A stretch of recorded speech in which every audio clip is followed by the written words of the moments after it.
Hey guys, we are ready to move into Module 3. And this is where the thinking starts. Okay guys, Wallace Wattles, Science of Getting Rich, teaches that a rich person's thought comes before a rich person's action. We have to think before we take action, because otherwise if we're taking action and we're not thinking, we're just kind of like a mouse on a wheel, like a hamster on a wheel. We're going, no, no, no, no, no. And most people in the home business industry, that's what they're doing. They're working so hard and they're not making any money and not making any progress. So we're going to get into this phase now where we're really going to get you to think. And we're going to get you to define some things so that you can move forward. So right now we're going to talk about a customer avatar. And what that is we're literally going to draw a picture. We're going to define who is our perfect customer. Now, let's not be silly. If somebody shows up and they want to buy your stuff and they're not the definition of your perfect customer, are you going to say, no, I'm sorry, I can't take your credit card because you're not my perfect customer? No, of course you're not going to do that. But what we do want to do is figure out who our perfect customer is so we can position ourselves right in front of them, right where they're looking. Now, I want you to think about this.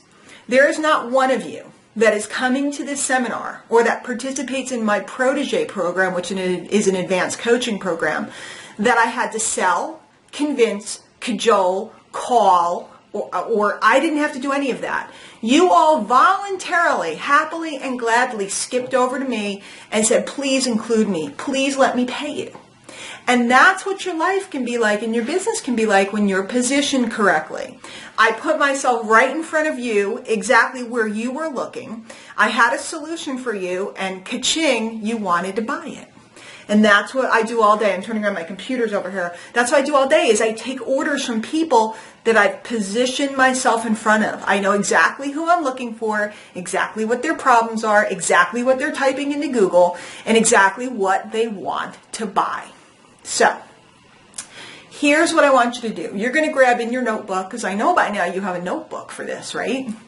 And I want you to literally, first you can do it in words, but then I want you to draw a picture. Many of you guys have done this. If you've been to the seminar before, or you've worked with me in this area before, you've done this, I want you to do it again. We learned at the last seminar, one of our top students showed her avatar from the seminar before and showed how she literally was asking for people that were weak and needy. And she didn't even realize it, and she refined it. And now she's made huge strides since that event. I will introduce her to you at the event so you see who I'm talking about.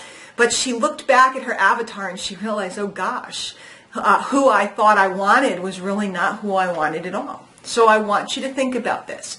Who's the perfect customer or team member for you? Are they male or are they female?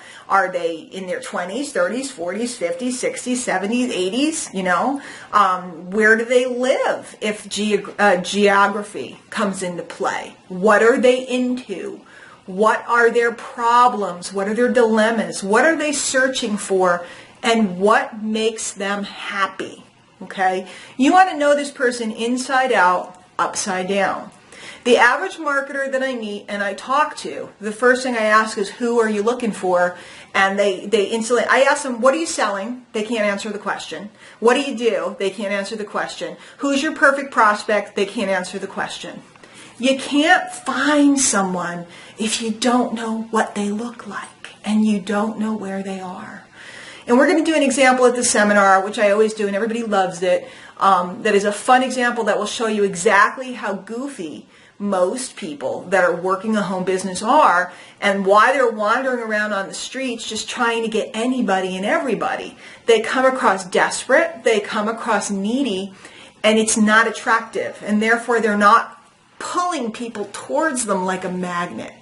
So get out your notebook, write down everything you know about your prospect. I'm going to grill you at the seminar, so write down everything you know about the prospect, and then I'd like you to literally draw a picture of them. Are they male? Are they female? And put their characteristics around them. I will include a photograph of somebody else's so you see. We have several photographs of people working on them from last time. This is a critical exercise. This is not something that you do in a day. You're going to learn how to do it with me. But this is something that you continually add to. I have a whole notebook on who my guy is. And every time I learn something new about the psyche of my prospect, I'm writing it down. And you've probably noticed by now that I actually can anticipate what most of my prospects think before they've even thought about thinking it. That's from years of experience and years of studying this. Guys, you can't write a good headline for a web page or a flyer or an ad if you don't know who your prospect is. You can't cut a good video if you don't know who your prospect is. You can't put together marketing materials if you don't know who your prospect is. This is one of the most important things you can possibly do. So do that, and we'll see you on the next video.